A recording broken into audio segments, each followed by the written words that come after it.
சஹாபாக்களாகிய ஒரு வாலிப சமூகம் முன்னாலே இருந்ததல்லவா, முன்மாதிரி சமூகம். காசு பணம் அவர்களிடம் இல்லை, உயர்ந்த சொத்தாக தீன் இருந்தது, உயர்ந்த சொத்தாக அவர்களுக்கு அஹ்லாக் இருந்தது. இன்றைக்கு வாழ்வாதாரம், வளமான வாழ்க்கை என்றெல்லாம் நாம் பேசுகிற எதுவும் அன்றைக்கு இல்லை. இது ஒரு நான் சாம்பிளுக்கு ஒரு சஹாபி சொல்றேன், நிறைய சஹாபிகள். ஜுலைபிப்னு ஒரு சஹாபி இருந்தார் ரலியல்லாஹு அன்ஹு. கடைசி வரை கல்யாணமே ஆகல, ரொம்ப நாளா கல்யாணம் ஆகல. எல்லா திருமணமும் நடக்கிற போதெல்லாம் பார்த்து கொண்டே இருப்பார். வாலிப வயது. ஒரு தடவை ரசூலுல்லாஹ்ட்ட வாயை விட்டே கேட்டுருவார், அல்லாஹ்வின் தூதரே, எனக்கும் கல்யாணம் எல்லாம் நடக்குமா, அதாவது சொர்க்கத்தில் எனக்கு கல்யாணம் நடக்குமான்னு கேட்பார். சொர்க்கத்தில் எல்லாத்துக்கும் ஜோடி உண்டுங்கிறாங்க, எனக்கும் அங்கே ஹூருலீன்கள்லாம் கிடைப்பாங்கல்ல. ஏன்னா அவர் முடிவுக்கு வந்துட்டார், துனியாவில் எந்த ஹூருலீனும் கிடைக்க போகிறதில்ல, சொர்க்கத்திலேயாவது கிடைக்குதான்னு கேட்கலான்னு. நபி ஸல்லல்லாஹு அலைஹி வஸல்லம் சொன்னாங்க, ஏன், என்ன விஷயம், உனக்கு இங்கே இல்லை, என்கிட்ட மகரு கொடுக்கறதுக்கு எந்த பைசாவும் இல்லை, இப்போ துனியாவிலேயே நான் கல்யாணம் பண்ணி வைக்கிறேன்னு சொல்லி அவருக்கு ரசூலுல்லாவே திருமண ஏற்பாடு செய்வாங்க. உங்களுக்கு தெரியும், அந்த சஹாபி ஜுலைபிப் ரலியல்லாஹு அன்ஹு ரொம்ப கருப்பு, நீக்ரோ மாதிரி உள்ளவங்க, முகம் அழகு இல்லை, கையில் ஒரு பைசா இல்லை, தோற்றம் நல்லா இல்லை.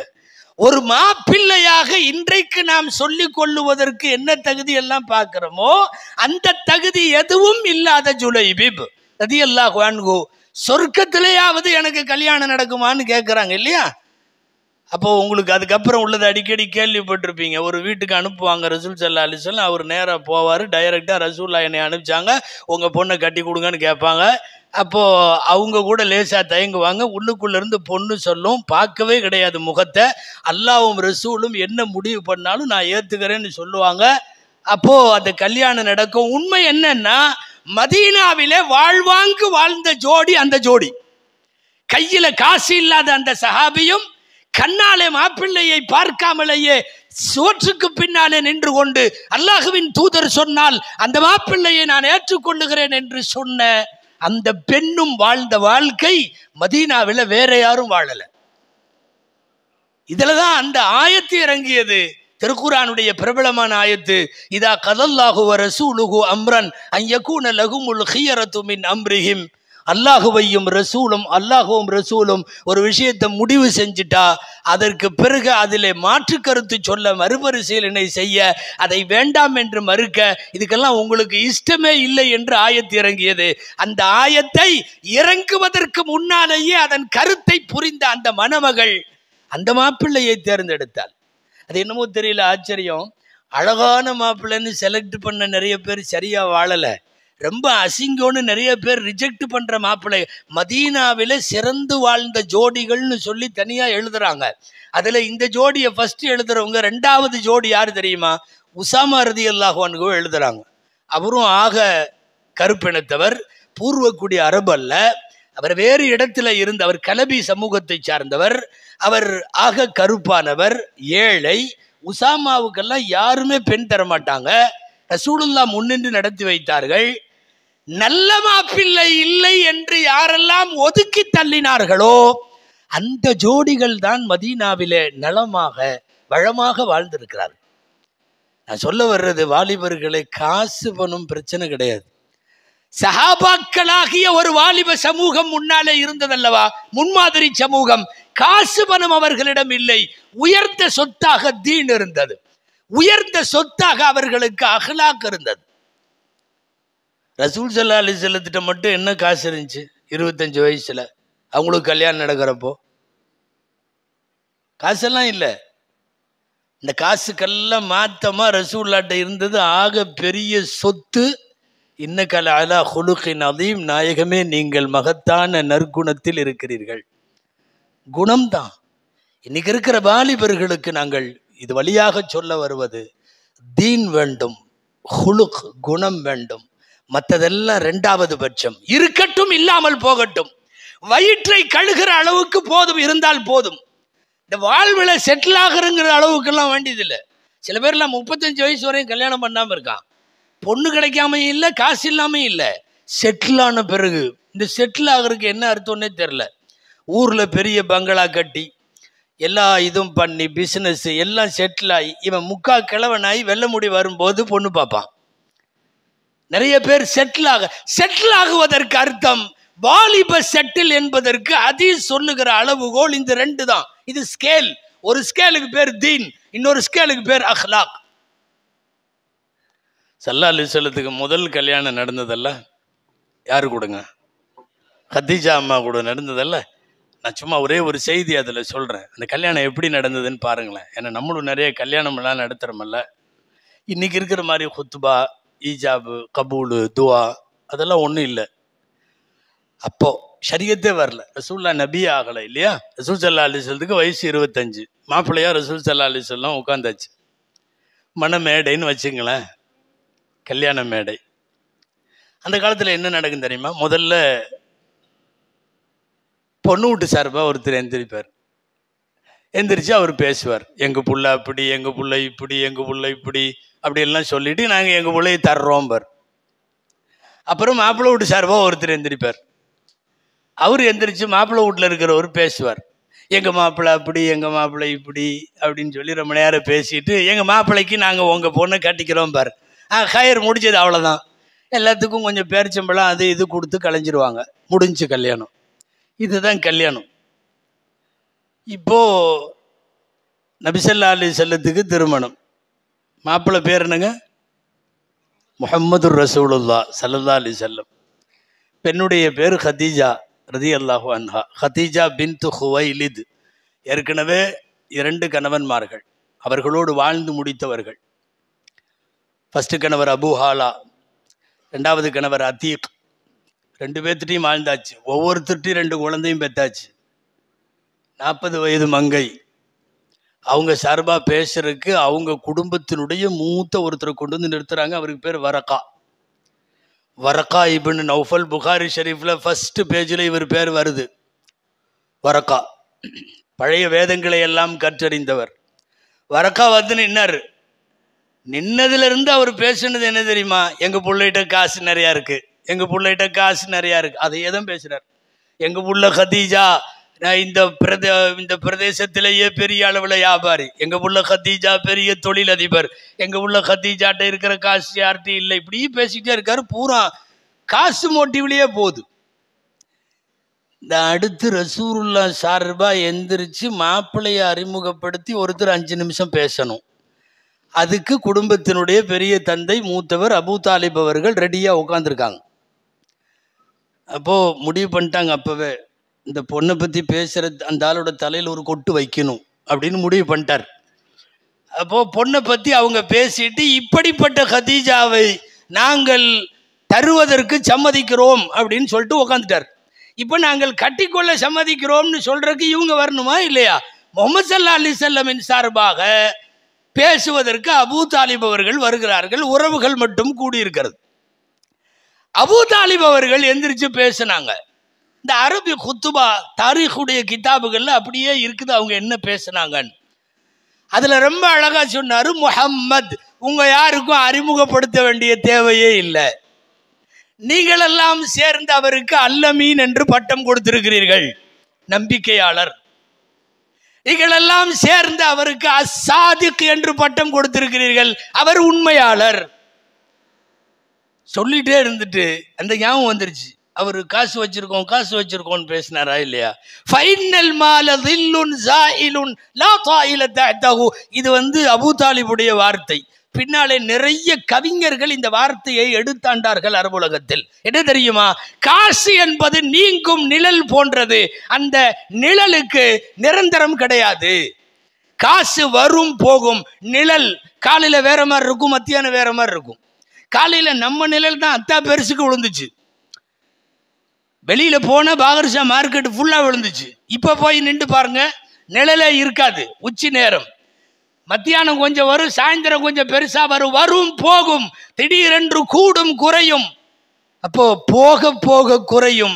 இதுதான் காசு பணம்னு சொல்லி வச்சாச்சு மண்டையில் நெருக்குன்னு ஒன்று. அப்புறம் வச்சுட்டு இப்படிப்பட்ட குணம் நிறைந்த நல்லொழுக்க நிறைந்த முஹம்மது ஸல்லல்லாஹு அலைஹி வஸல்லம் அவங்கள நாங்கள் கட்டிக்கிறோன்னு சொன்னாங்க.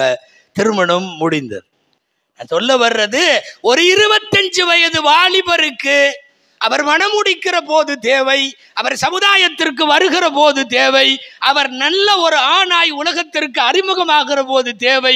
நீ எவ்வளவு காசு வைத்திருக்கிறாய் என்பதல்ல, நீ எவ்வளவு நல்ல பெயர் சம்பாதித்து வைத்திருக்கிறாய், நீ எவ்வளவு நல்ல குணம் வைத்திருக்கிறாய், நீ உன்னுடைய இபாதத்தும் உன்னுடைய தரமும் எப்படி இருக்கிறது அப்படிங்கிறது தான் மெயின். ஆனா இன்னைக்கு எல்லா வாலிபர்களுமே அவனுடைய வாழ்க்கையின் லட்சியமாகவே காசு பணத்தை வைத்திருக்கிறான். ஒரு சில லட்சங்களை சேர்க்க வேண்டும், எங்காவது ஒரு வீடு கட்டி ஓரளவு ரெடி ஆயிட்டா நம்ம வாழ்க்கையில செட்டில் ஆயிட்டோம் அப்படின்னு அர்த்தம். அவர்களாக விளங்கி வைத்திருக்கிற அகராதி தீன் ரீதியாக. ஏன்னா இந்த வாலிபத்தில் செய்ய முடிகிற இபாதத்தை நான் சொன்ன மாதிரி முதல்ல செய்ய முடியாது, பின்னாடி காலம் போன கடைசியில செய்ய முடியாது. அப்துல்லா இப்னு அம்ர் இப்னு அல்-ஆஸ் ரலியல்லாஹு அன்ஹு, இதுவும் பிரபலமான செய்தி தான். டெய்லி நோன்பு வச்சாங்கன்னு போய் ரசூலுல்லாஹ்ட்ட சொல்லி கொடுத்துட்டாங்க, இப்படி டெய்லி நோன்பு வச்சா என்ன பண்றது அப்படின்னு. அவங்க வீட்லையும் சொன்னாங்க, அவர் யார் பொண்ணு கொடுத்தாங்களோ அவங்க வீட்லையும் போய் சொல்லிட்டாங்க. அவர் கல்யாணம் வேற பண்ணி வச்சாங்க. நினைச்சு பாருங்க, கல்யாணம் பண்ணி வச்சோன்னு இவர் பாட்டில் டெய்லி நோன்பு வச்சா எப்படி இருக்கும்னு. ஏங்க, கல்யாணம் பண்ண மாப்பிள்ளை டெய்லி நோன்பு வச்சுட்டு இருந்தா என்னத்துக்கு ஆகிறது? அவங்களும் ரசூலுல்லாஹ்ட்ட சொல்லிட்டாங்க, நீங்கள் என்னமோ மாப்பிள்ளைன்னு நாங்களும் கட்டி கொடுத்தோம், அந்த ஆள் டெய்லி சஹர் இஃப்தார் மட்டும்தான் செய்கிறாரு அப்படின்னு சொல்லி கொடுத்துட்டாங்க. வீட்லேயே சொல்லி கொடுத்துட்டாங்க. இப்படி மாறி மாறி சஹர் இஃப்தார் செஞ்சுட்டு இருந்தா சரியில்லையே, நபி ஸல்லல்லாஹு அலைஹி வஸல்லம் கூப்பிட்டு அனுப்பிட்டாங்க. பொதுவாகவே அந்த வீட்டுக்காரங்க அதையெல்லாம் கவனித்து கரெக்டாக அந்த காலத்துலேயாவது ரொம்ப ஓவராக போனதுனால போய் சொல்லி கொடுத்தாங்க. இப்போலாம் நம்ம பையன் கொஞ்சம் தாடி எக்ஸ்ட்ரா வச்சுட்டான்னு வைங்களேன், இந்த கோடு மாதிரி தான் இருக்கணும் தாடி, கோடு மாதிரி இல்லாமல் எக்ஸ்ட்ரா ஒரு 2 முடி நீட்டுச்சுன்னா வீட்டில் உள்ளவன்லாம் சேர்ந்துருவான். மாமே மச்சான் சித்தப்பா எல்லாம் ஒன்று சேர்ந்து உட்காந்து அதெல்லாம் எல்லாம் இருக்கான் சரித்தான், அஜத்தெல்லாம் இருக்காங்க சரித்தான், அவங்க சொல்கிறது சொல்லுதாங்க, உனக்கு யார் பொண்ணு தருவா, நீ இப்படி தாடி இப்படி தொங்க விட்டுட்டு இருந்தீன்னா ப்ரஷ் மாதிரி எப்படி யார் பொண்ணு தருவா, இதெல்லாம் வேலைக்கு ஆகாது அப்படின்னு ஒரு மீட்டிங் போட்டு அவனை ரெடி பண்ணிடுவாங்க. மண்டையை கழுவுனதில் அவன் சும்மாவுக்கு தான் திரும்ப வருவான். டெய்லியும் பள்ளிவாசலுக்கு வந்துட்டு இருந்தவன். அப்துல்லா இப்னு அம்ர் இப்னு அல்-ஆஸ் ரலியல்லாஹு அன்ஹு அதிகமாக நோன்பு வைக்கிறாருன்னு சொல்லி கொடுத்துட்டாங்களா, ஸல்லல்லாஹு அலைஹி வஸல்லம் கூப்பிட்டாங்க. ஏன்னா டெய்லி நோன்பு வைக்கிறீங்களாமா, இன்னலி குவ்வத்தன் யா ரசூலல்லாஹ், எனக்கு சக்தி இருக்கு, எனக்கு தாக்கத்து இருக்குது, நான் இப்போ வைக்கிறேன். அதாவது வாலிபத்திலேயே செய்ய வேண்டியதை செய்து முடித்து விட வேண்டும் என்கிற அவருடைய தூர நோக்கு அது. அப்போ ரசூலுல்லாஹ் சொன்னாங்க, இப்படியெல்லாம் டெய்லி நோன்பு வைக்கக்கூடாது, உங்கள் வயசுக்கு வேணா ஒரு வேலை செய், சும் யௌமன் மின் குல்லி அஷரத்தி ஐயாமின், ஒவ்வொரு 10 நாள்லையும் ஒரு நாள் நோன்பு வை, அல்லாஹ் மிச்சம் 9 நாள் நோன்பு வச்ச நன்மையை உனக்கு கொடுத்துருவான் அப்படின்ட்டாங்க. இப்போ ஜாக்பாட்டு பரிசு மாதிரிங்க, 10ல் வைக்கிறது எவ்வளோதான், 1 தான். இந்த காம்போ ஆஃபருங்கிறாங்கல்ல, இது ஜாம்போ ஆஃபர். இது 10ல் நீ ஒரு நோன்பு வச்சா போதும், ஆனால் உனக்கு கிடைக்கிறது எவ்வளோ, 9க்கும் அல்லாஹ் கூலி கொடுத்துருவான். அவர் சும்மா இல்லை, அல்லாஹ்வின் தூதரை எனக்கு அதை விட சக்தி இருக்கிறதுன்னார். திரும்பவும் சொன்னார், அதை விட சக்தி இருக்கு. பிடிவாதமாக இருக்கிறார் ஆள், இது பண்ண தெரியல. அப்போ ரசூலுல்லாஹ் சொன்னாங்க, ஒவ்வொரு 9 நாள்லையும் ஒரு நோன்பு வை, மீதி 8 நோன்புடைய கூலியை அல்லாஹ் கொடுத்துருவான். திரும்ப எனக்கு இப்படியே சொல்லி லாஸ்ட்ல நின்றுச்சு. 2 நாள்ல நிக்குது. இதுக்கு மேலாம் விட முடியாது. புது மாப்பிள்ளை வேற. அம்ர் இப்னு அல்-ஆஸ் ரலியல்லாஹு குடும்பம் மிகப்பெரிய மக்சூமிகள், அதாவது செல்வாக்குள்ள குடும்பம். நோன்பு வச்சு ஆளு வீணா போனார்னா இங்க போனதுனால தான் இப்படி ஆயிட்டான்னு சொல்லிடுவாங்க ஊர்ல. ரசூலுல்லாஹ் சொன்னாங்க, சும் யௌமன் வாஃப்திர் யௌமா, ஒரு நாள் நோன்பு வை, ஒரு நாள் நோன்பு விட்டுரு, ஒரு நாள் நோன்பு விட்டுரு. அவர் சொன்னாரு, திரும்பவும் சொன்னாரு, எனக்கு அதற்கு மேலேயும் சக்தி உண்டு அப்படின்னாரு. ஸல்லல்லாஹு சொன்னாங்க, இதற்கு மேல அனுமதி இல்லைன்னாங்க. உனக்கு சக்தி உண்டு அது வேற, இங்க அதுக்கு மேல அனுமதி இல்லை. வைக்கிறது தொடர் நோன்புக்கு அனுமதி இல்லை. ஒரு நோன்பு வைக்கலாம், ஒரு நோன்பு விடலாம், இதுக்கு மேல அனுமதி இல்லைன்னாங்க. அவர் வருத்தத்தோட வெளியே போயிருக்கிறார். ரசூலுல்லாஹ் இப்படி குறைச்சிட்டாங்களே, ஒரு நாள் நோன்பு ஒரு நாள் சாப்பிட்றதுங்கிற மாதிரி ஆகிப்போச்சே அப்படிங்கிற மாதிரி. இப்போ நம்ம பையன் ரம்ஜான் வருகுதுன்னா வரவேற்புனாவே மூஞ்சி சின்னதாக போயிடுது. 30 நாள் சாப்பிட முடியாது பகல்ல அப்படிங்கிற மாதிரி. இபாதத்தின் ஆர்வம் வாலிபமாக இருந்த போது சஹாபாக்களுக்கு இருந்த ஆர்வத்தை யோசிக்க வேண்டும். அவங்கள்ட்ட காசு பணம் கம்மியா இருந்திருக்கலாம். வேறு நாம் இன்றைக்கு உலகத்தில் பார்க்கிற புகழும் செல்வாக்கும் மதிப்பும் இதெல்லாம் இல்லாமல் இருந்திருக்கலாம். ஆனால் மிக உயர்ந்த தீன் அவர்களிடம் இருந்தது. அந்த தீன் தான் அபூபக்கர் ரலியல்லாஹு அன்ஹுவை தொடர் நோன்பு வைக்க சொன்னது. அப்படியே காலம் முழுக்க நோன்பு வைத்தார்கள். சில சஹாபிகள் எத்தனை ஜிஹாது செய்தார்கள், எத்தனை நோன்பு வைத்தார்கள், அவர்கள் எத்தனை நல்ல காரியங்களை செய்தார்கள் என்றெல்லாம் பட்டியல் எடுத்தால் இன்னைக்கு உள்ளது அல்லாஹு அக்பர் வாலிபர்களோடு மலைக்கும் மடுவுக்கும் உள்ள வித்தியாசம். உங்களுக்கு தெரியும், அல்லாஹுவின் அரிசில் நிழல் பெறுகிற 7வரில் ஒருவர் ஷாப்புன் நஷா ஃபீ இபாதத்தில்லாஹ், அல்லாஹுவின் இபாதத்திலேயே வளர்ந்த வாலிபர். வளரணும், பையன் வளரணும். எப்படி வளரணுமா? இபாதத்தோட வளரணுமா. வேற ஹதீஸ்ல இதே ஹதீஸ் வார்த்தை இப்படி வருகிறது, வ கல்புஹு முத்தஅல்லிகும் பில் மசாஜித், அவருடைய கல்பு, அவருடைய உள்ளம் மஸ்ஜிதோடு தொடர்புடையது. இந்த மாப்பிள்ளையை கல்யாணம் பண்ணலாமா அப்படின்னு உங்கள்கிட்ட கேட்டா, இப்போ நம்மெல்லாம் சொல்கிறோமல்ல, இல்லாத உடான்ஸ் எல்லாம் விடுறது, நிறைய விட்டு அப்படி மாப்பிள்ளை தங்கம் கிடைக்கவே கிடைக்காது. தங்கம் தான் உண்மையாலுமே கிடைக்க மாட்டேது, கிடைக்கவே கிடைக்காது. அப்படி ஒரு சொக்கத்தை பள்ளிவாசலுக்கே அவன் வரமாட்டான். அதை சொல்லணுமா இல்லையா? இதா ரஅய்துமுல்லதீன யதஆகதுன பில் மசாஜிதி ஃபஷ்ஹது லஹு பில் ஈமான், பள்ளியின் தொடர்புடைய யாரையாவது நீங்கள் பார்த்தால் அவருடைய ஈமானுக்கு நீங்கள் சாட்சியாக இருங்கள். ஹதீஸ் வருது. அப்ப பள்ளி தொடர்புடையவரை பார்த்தால் அவர் ஈமானுக்கு சாட்சி நம்ம சொல்லலாம். இப்போ நல்ல மாப்பிள்ளையான்னு கேட்டா நம்மள்ட்ட இருக்கிற ஃபர்ஸ்ட் அளவுகோல், பள்ளிவாசல்ல அவர் இதுவரையும் பார்த்தது இல்லையே அப்படின்னு சொல்லணும். நாம் அவன் பள்ளிக்கு வர்றது வராது அட்டண்டன்ஸ் எதையுமே பார்க்கறது இல்லை, கண்ணை மூடிட்டு வருது. அருமையான மாப்பிள்ளை, 3 கடை இருக்குது அவருக்கு இங்கே ஏற்கிற தோட்டம் இருக்குது, இங்கே வீடு, என்னென்னத்தையோ சொல்றான். தீன் இருப்பதை சொல்லவில்லை, அஹ்லாக் இருப்பதை சொல்லவில்லை. ஆனால் ஒரு மாப்பிள்ளைக்கான முதல் கட்ட தகுதி இந்த மார்க்கம் சொல்லுகிறது இந்த 2 தான். நீங்கள் பள்ளிவாசலோடு தொடர்புடையவைகளை பார்த்தால் ஃபஷ்ஹது லஹு பில் ஈமான், அவருடைய ஈமானுக்கு நீங்கள் சாட்சியாக இருங்கள் என்று சொல்லுகிறார்கள் நபிகள் ஸல்லல்லாஹு அலைஹி வஸல்லம். இன்னைக்கு அதை அப்படி ஒரு ரவுண்ட் அப்படி பார்த்தோன்னு வைங்களேன், ஒன்றும் இல்லை, ஃபஜ்ர் தொழுகைக்கு வாங்க. இதே பாகர்ஷா பள்ளி இந்த இஜ்திமா நாளில் இல்லை, இப்போ வெளியூர் நிறையா உட்காந்துருக்கு. சாதாரண நாளில் பாகர்ஷா பள்ளியில் வந்து ஃபஜ்ருக்கு வாங்க.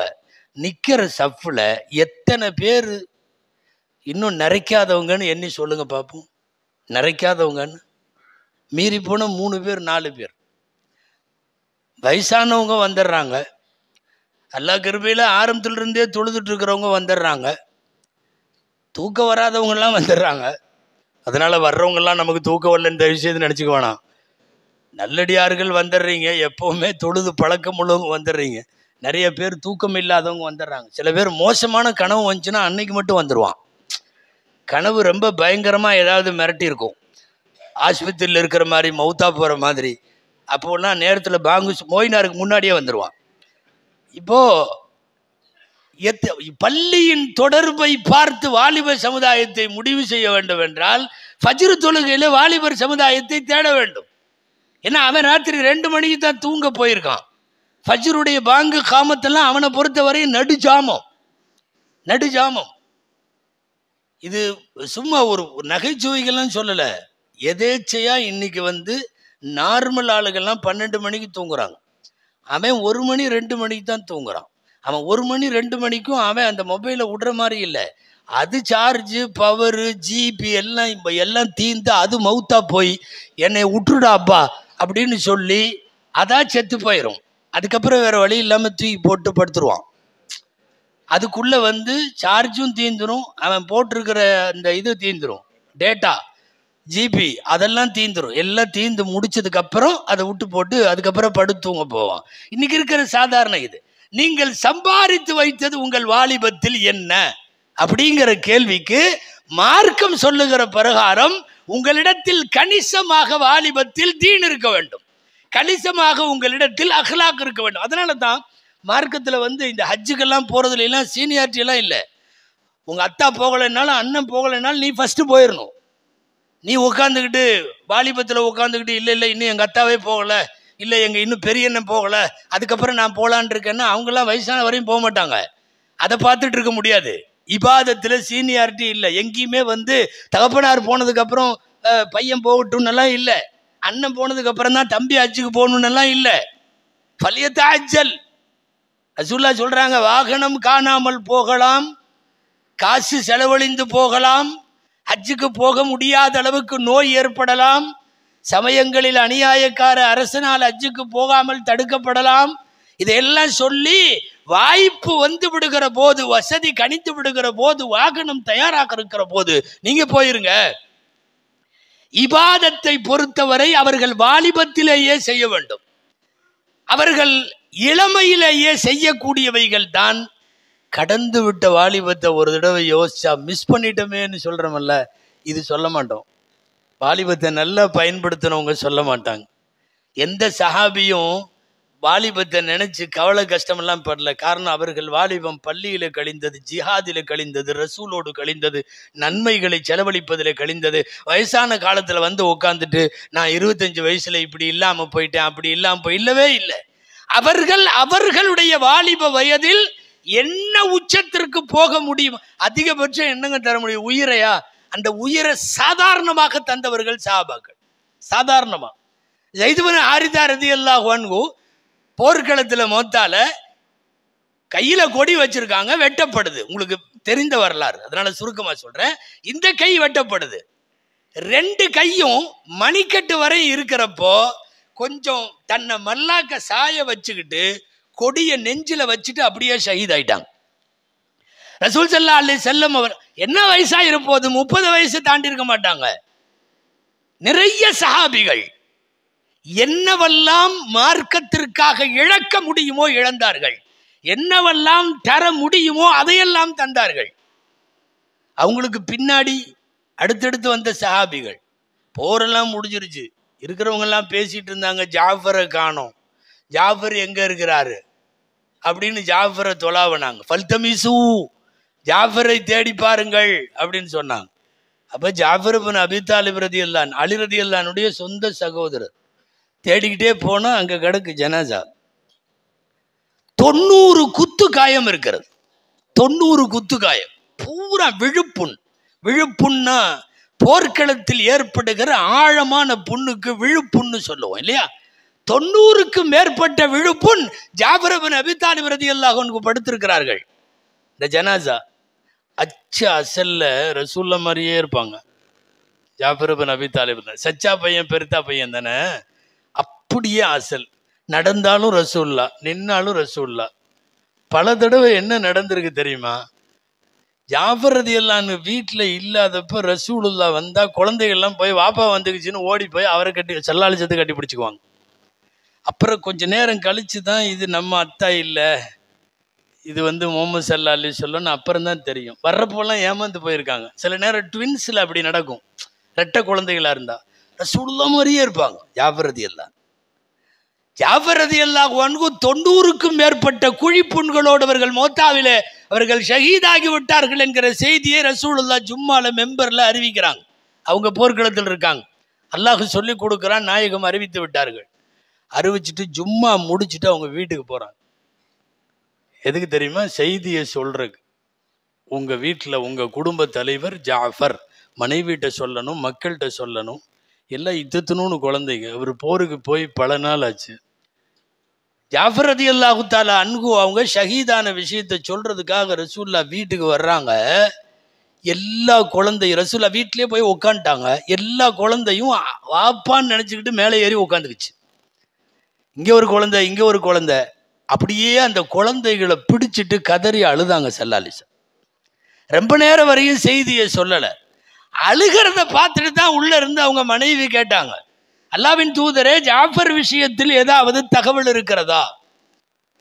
ஸல்லல்லாஹு அலைஹி வஸல்லம் அப்போதுதான் சொன்னாங்க, உசீப ஜாஃபர், ஜாஃபர் ஷஹீதாக்கப்பட்டு விட்டார். ஜாஃபர் ஷஹீதாக்கப்பட்டு விட்டார். இன்னா லில்லாஹி வ இன்னா இலைஹி ராஜிஊன். இந்த குழந்தைகளை எல்லாம் திரும்ப அணைச்சிக்கிட்டு முடிவெற்ற ஆளை போய் வர சொல்லி, முடிவெற்ற ஆள் வந்ததுக்கப்புறம் ரசூலுல்லாவே நின்று இந்த எல்லா குழந்தைகளுக்கும் முடிவெட்ட சொல்லி பக்கத்தில் உள்ள வீட்டில் உள்ளவங்களை எல்லாம் கூப்பிட்டு இந்த குடும்பத்துக்கு தேவையான சாப்பாடு எல்லாம் ஏற்பாடு பண்ணுங்க. ஒரு பெரிய துக்க செய்தி அவங்களுக்கு வந்திருக்கிறது. இஸ்னஊலி ஆலி அபி ஜாஃபர் தஆமன் அத்தாஹும் மா யுஷ்கிலுஹும். அவங்களுக்கு ஒரு துக்க செய்தி வந்திருக்கிறது, நீங்கள் எல்லாம் உணவு ஏற்பாடு பண்ணுங்க. அந்த வீட்டில் உள்ள கடைசி வரைக்கும் இருந்து எல்லா பணிகளையும் பார்த்தார்கள். மிஞ்சி போனால் 30 வயதை தொடவில்லை. எக்கச்சக்க சஹாபிகளை சொல்லலாம். வாழ வேண்டிய வயதில் அல்லாஹுவுக்காக வேண்டி தன்னை அர்ப்பணித்த பெருமக்கள். நான் அதைத்தான் சொல்லுகிறேன். நீங்கள் உலகத்தில் காசு பணம் எவ்வளவு வைத்தீர்கள் தெரியாது, உங்க அத்தா எவ்வளவு கோடி கொடுத்தார்கள் வைத்து விட்டு போனார்கள் தெரியாது. தீன் வேண்டும், அஹ்லாக் வேண்டும். சில பேர்த்துக்கெல்லாம் சில வாலிபர்களுடைய வரலாறு பார்த்தா, ஒரே ஒரு நிகழ்ச்சி நான் அதை சொல்லி முடிச்சிடுறேன். யாருமே வீட்டில் இல்லை. ஒரு வயசான அம்மா, தள்ளாடுகிற கிழவி, கூன் விழுந்த கிழவி. அவங்களுக்கு ஒரு பையன். பையனுக்கு வயசு 20க்கும் 25க்கும் இடையில. பையன் பேர் ஹாரிசா. ஹாரிசா இப்னு சுராக்கா ரதியல்லாஹு அன்ஹு. அவரு தொழுதுட்டு வர்றாரு மதீனாவில். ரசூலுல்லாஹ் மதீனாவுக்கு போய் 2வது வருஷம் தொழுதுட்டு வர்றாரு. அந்த அம்மா அன்னைக்கு ஒரு முடிவோடு இருக்கு, பையன்கிட்ட பொண்ணு விஷயமா பேசி அவனுக்கு கல்யாணம் பண்ணி வைக்கணும். இவர் பள்ளிவாசல்ல இருந்து பத்ரு போருக்கு ரசூலுல்லாஹ் எல்லாத்தையும் கூப்பிடுற ஏழானை கேட்டுட்டு வீட்டுக்கு போறாரு. அம்மாட்ட பேசி எப்படியாவது அனுமதி வாங்கணுன்ற முடிவோடு இவர் போறார். பொண்ணு பார்த்து கட்டி வைக்கணுன்ற நினைப்புல அந்த அம்மா, பத்ருக்கு போறதுக்கு அனுமதி வாங்கிடணும் அம்மாட்டேன்னு இவர் உன்ட்ட ஒரு விஷயம் பேசணும். யார் அந்த அம்மா? நானும் உங்கள்கிட்ட ஒரு விஷயம் பேசணும். இவர் எப்பவுமே தாய் தன்னுடைய மகனுக்காக முதல்ல விட்டு கொடுத்துருவாங்க. சொல்லுப்பா. இல்லை, அல்லாஹுவின் தூதர் பத்ருக்கு போகிறாங்க, எல்லாரும் பேர் கொடுத்துருக்காங்க, நானும் போகிறேன், எனக்கு போகணுன்னு ஆசையாக இருக்குது. சரிப்பா, போய் ஏதாவது, எனக்கு ஷஹீத் ஆகிறதுல அவ்வளவு ஆர்வம். ஷஹீத் ஆனாலும் அல்லாவுக்காக, திரும்பி வந்தாலும் நான் ரசூலுல்லாஹ் கூட திரும்பி வந்துடுவேன், ஏராளமான பெயர்களோடு பொருட்களோடு வருவேன். பையனுடைய ஆசைக்கு குறுக்க நிற்கல, எனவே கல்யாண பேச்சே எடுக்கல, போயிட்டு வந்துட்டாங்க. நல்லா தெரிஞ்சுக்கணும், அந்த அம்மாவை பார்த்துக்கிறதுக்கு வேற யாரும் கிடையாது துனியால, யாரும் இல்லை. கூட உடன் பிறந்தவங்க, அவங்க இவங்க, அத்தா மத்தா மாமனா நாத்தனா கொழுதனா யாரும் கிடையாது. அந்த அம்மாவுக்கு இந்த பையன், இந்த பையனுக்கு அந்த அம்மா. போருக்கு போயிட்டார். வாழ்த்தி வழி அனுப்பி அவனை உச்சி முகர்ந்து அனுப்பி வைக்கிறது. அவனுக்கு போர் பிடிக்கும், என் பையனுக்கு போர் பிடிக்கும், அவன் ரசூலுல்லாஹ்வோடு ஜிஹாது பிடிக்கும், போயிட்டு வா, அனுப்பிச்சாச்சு. பத்ரு நடந்துருச்சு. ஆனால் பத்ருக்கு முன்னாடி ஒரு அசம்பாவிதம் நடந்தது. போர் நடக்கிறதுக்கு முதல் நாளே இந்த பத்ருங்கிற கிணறு இருந்ததா இல்லையா, அந்த கிணற்றுக்கு பாதுகாவலாக ரசூலுல்லாஹ் ஒருத்தரை வச்சிருந்தாங்க. அவருக்கு ஹுபாப்னு பேர். அவருக்கு வேலை என்ன தெரியுமா? யாராவது எதிர்ப்படையிலிருந்து அத்துமீறி கிணத்துக்கு வந்தாலும் வருவாங்க. என்னமாவது விஷம், அந்த விஷத்தை கலந்து விட்டு கூட போயிடுவான், என்னமாவது கூட பண்ணுவான். கிணத்தை அவங்க நெருங்க விடா அவர் இப்படி வச்சுக்கிட்டு ரெடியா உட்காந்துருக்காரு. ஹுபாபை பொறுத்த வரையும் ஃபேமஸ் என்னன்னா, வச்ச குறி தப்பாது. கண்ணில் கருவிழிக்குள்ள விடணும்னா கண்ணு கருவிழிக்குள்ளேயே போகும். அப்படி ஒரு ஆற்றல் அவருக்கு அம்பெறிவதில் தயாரா நிற்கிறார். இரவுல தண்ணி எடுக்கிறதுக்காக வேண்டி இந்த ஹாரிசா வருகிறார். ரலியல்லாஹு அன்ஹு. ஹாரிசாவை அதிகமா அவருக்கு அறிமுகம் இல்லை, பார்த்ததில்லை. 313 பேரில் எல்லாம் நண்பர்கள் அல்ல, சரி பார்த்ததில்லை. ஹாரிசா நெருங்கி வர வர மிகச்சரியாக தொண்டக்குழியில விட்டார். கரெக்டா குரல் வளையை கிழித்து கொண்டு ஹுபாபினுடைய அம்பு ஹாரிசாவை, போரே இன்னும் தொடங்கல, பத்ரே நாளைக்கு தான், முதல் நாள் இரவு வஃபாத்தாகி விட்டார். நபி ஸல்லல்லாஹு அலைஹி வஸல்லமுக்கு விஷயம் சொல்லப்பட்டது, ரொம்ப வருத்தப்பட்டார்கள். போரினுடைய அளப்பறையில் ஒன்றும் முடியலை. காலையில் போர் நடந்தது. ஹைர், சுருக்கமாக விஷயத்துக்கு வரலாம். போர் முடிஞ்சிருச்சு. பத்ரு வெற்றியாகிவிட்டது என்று முன்னாடியே வந்து பிலால் ரலியல்லாஹு அன்ஹு அறிவிப்பு செஞ்சுட்டாங்க. போர் வீரர்கள் எல்லாம் திரும்பி வரப்போகிறார்கள்னு அறிவிப்பு நடந்த உடனே மதீனா பூராமே மதீனாவுடைய என்ட்ரன்ஸுக்கு வந்துட்டாங்க வரவேற்பதற்காக. எல்லாம் நிற்கிறாங்க. ஒவ்வொரு வீரராக வர வர அவர்கள் குடும்பம் அழைத்து கொண்டே போகிறது. நீங்கள் சென்னை மீனம்பாக்கம் ஏர்போர்ட்டில் பார்த்துருக்கலாம். எல்லாம் நிற்பாங்க. ஒவ்வொரு ஹாஜியாக வர வர அந்த ஹாஜிகளுடைய குரூப்பு கலந்துட்டு போயிடும். எல்லாரும் கூட்டி கூட ரொம்ப நேரமாக ஹாரிஸா வரல. இந்த அம்மாவுக்கு இன்னும் தெரியாத விஷயம். அந்த அம்மா நிற்கிது. கூன் விழுந்த கிழவி தடி ஊண்டி கொண்டு தள்ளாத வயதிலே தன் மகன் வருவான் என்று காத்து கொண்டு நிற்கிறது. பொறுமை இல்லாமல் ரொம்ப நேரம் ஆச்சே. அங்கே கேட்கலான்னு வர்ற ஒருத்தட்டு கேட்குது, ஹாரிஸா பின்னாடி வர்றானா? ஹாரிஸாவை பார்த்தீங்களா? ஃபஸ்ட்டு உள்ளவர் ஒன்றும் சொல்லலை, அவர் போயிட்டார். இன்னும் கொஞ்சம் நேரம் நின்றுச்சு. எல்லாரும் வந்துட்ட மாதிரி தெரியுது. ஆளெல்லாம் குறைஞ்சி போச்சு. பொறுமை இல்லாமல் இன்னொருத்தட்டு கேட்டுச்சு. அந்த கேட்ட நபர், கேட்கப்பட்ட நபர் கொஞ்சம் பக்குவமாவது சொல்லியிருக்கலாம். அவர் என்ன நினைச்சாரோ தெரில. ஹாரிஸாவெல்லாம் இறந்துட்டாரு, போர்ல எல்லாம் ஷஹீதாகலை, அவர் போருக்கு முன்னாடியே முதல் நாள் நைட்டே இறந்துட்டார் அப்படின்ட்டு போயிட்டார். துடித்து போய் விட்டது அந்த கிழவி. இது என்ன, என் பையன் ஷஹீதாகணுன்ற ஆசைக்காகத்தான் அவனுக்கு கல்யாணம் பண்றது, அவனுக்குள்ள குடும்பம் எல்லாத்தையுமே நான் சகிச்சுக்கிட்டேன், வேணான்னு அனுப்பிச்சு வச்சேன். வரட்டும் அந்த முகமது ரசூலுல்லாஹ். கிழவி மட்டும் நிற்கிது. கிட்டத்தட்ட ரசூல் ஸல்லல்லாஹு அலைஹி வஸல்லமினுடைய குடும்பமும் அந்த கிழவியும் எல்லாரும் போய்விட்டார்கள். ரசூல் ஸல்லல்லாஹு அலைஹி வஸல்லம் வந்தார்கள். வந்த உடனே, நான் சொல்றது சஹீஹுல் புகாரி 2ஆம் பாகம் பத்ர் என்கிற பாடத்தில் அந்த தாய்க்கும் ரசூலுக்கும் நடந்த உரையாடல் தான் ஹதீஸிலே பதிவாக இருக்கிறது. நான் அதைத்தான் இப்போது சொல்லுகிறேன். நிறுத்திட்டாங்க ரசூலுல்லாஹ்வை குறுக்க போய். என் மகன் என்ன ஆனா, என்ன ஆச்சு என் மகனுக்கு சொல்லிட்டு சொன்னாங்க, என் மகன் ஷஹீதாகி சொர்க்கத்திலே இருக்கிறான் என்றால் நான் இப்படியே திரும்பி போகிறேன். என் மகனின் சந்தோஷம் எனது சந்தோஷம். இல்லைன்னு சொன்னான், என் மகன் ஷஹீத் இல்லை என்று சொன்னால், அவன் வெறுமனே செத்து போனவன் என்று சொன்னால், அல்லாவின் தூதரே, நான் மதீனாவில் நான் ஒப்பாரி வைத்து அழுகுவேன். எப்படி ஒப்பாரி தெரியுமா? இந்த மதீனாவில் இதுவரைக்கும் எந்த பொம்பளையும் தாம் மகனுக்கு ஒப்பாரி வச்சிருக்க மாட்டா. அந்த அளவுக்கு ஒப்பாரி வைப்பேன். நடு வீதியில ஒப்பாரி வைப்பேன். என்ன ஆச்சு என் மகனுக்கு? இந்த வார்த்தை சஹீஹுல் புகாரில இருக்கிறது. ரசூலுல்லாஹ் சொன்னாங்க, அல் ஹுனாக ஜன்னத்தும் வாஹிதா. ஏம்மா, அது என்ன ஒரு சொர்க்கம்னு நினைச்சியா? எக்கச்சக்கமான சொர்க்கம் இருக்கிறது. உன் மகன் ஹாரிஸா ஜன்னத்துல் ஃபிர்தௌஸிலே இருக்கிறான். உன் மகன் ஒத்த வார்த்தை பேசல, அப்படியே திரும்பி இன்னா லில்லாஹி வ இன்னா இலைஹி ராஜிஊன்னு சொல்லிட்டு வீட்டுக்கு தனியாக நடந்து போகிற அந்த தள்ளாடுகிற கிழவியின் வாழ்வுக்கு பின்னால இருந்த ஒரே ஒரு வாலிபன். நீங்கள் யோசித்து பார்க்க வேண்டும். இது பத்ருனுடைய ஒரு சாம்பிள். எத்தனை இஸ்லாமிய வரலாற்றின் யுத்தகலங்கள் நடந்ததோ அத்தனையிலேயும் இதுதான் நடந்தது. அவர்களின் குடும்பம் 2வது பட்சம், அவர்களின் உறவுகளும் நட்பு வட்டங்களும் அடுத்த பட்சம், அல்லாஹுதான் முதல் பட்சம். தீன் வேண்டும், அஹ்லாக் வேண்டும். சஹாபாக்கள் காசு பணம் வைத்திருக்கவில்லை, தீனார் திருகங்களிலே அவர்கள் பஞ்சபாவிகள். ஆனால் அவர்களிடத்தில் மார்க்கம் இருந்தது, அஹ்லாக் இருந்தது. நான் வாலிப சமுதாயத்தை சொல்லுகிறேன், அல்லாஹுவுக்காக என்று வாருங்கள், ரசூலுக்காக என்று வாருங்கள், ஷரியத்துக்காக என்று வாருங்கள். உங்களுடைய தொடர்புகளை உலமாக்களோடு வைத்திருங்கள், நல்லடியார்களோடு வைத்திருங்கள். யாரோடு பழகினாலும் ஒரு முடிவு வைத்துக் கொள்ளுங்கள். அவர்களிடத்தில் உள்ள நல்லவைகள் அனைத்தும் வருங்காலத்தில் நீங்கள் எடுத்து வாழுவதற்கு நிச்சயம் பயன்படும். நீங்கள் யாரோடு பழகுகிறீர்களோ அந்த நபர் 60 வயதுடையவர் என்றால் 60வது வயதிற்கு நீங்கள் வருகிற போது இவர்கள் போல் இருக்க வேண்டும் என்கிற முடிவுக்கு உங்களால் வர முடியும். அந்த அடிப்படையில் தீனும் அஹ்லாக்கும் தான் இன்றைக்கு முக்கியமே ஒழிய காசு பணங்கள் அல்ல என்பதை மீண்டும் மீண்டும் நான் வாலிப சமுதாயத்திற்கு சொல்லுகிறேன்.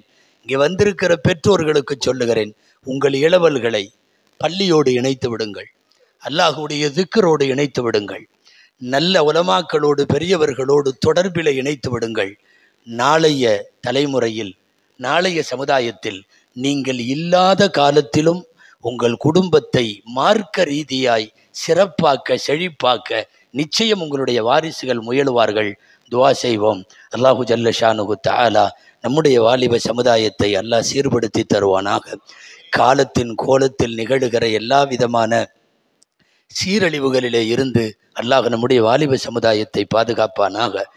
நல்ல தீனுடைய பற்றை அவர்களுக்கு நசீபாக்குவானாக, சிறந்த அஹ்லாக்குகளை அவர்களுக்கு தருவானாக. ஆமீன் ஆமீன். ஜஸாக்குமுல்லாஹு கைரல் ஜஸா. وآخر دعوانا أن الحمد لله رب العالمين.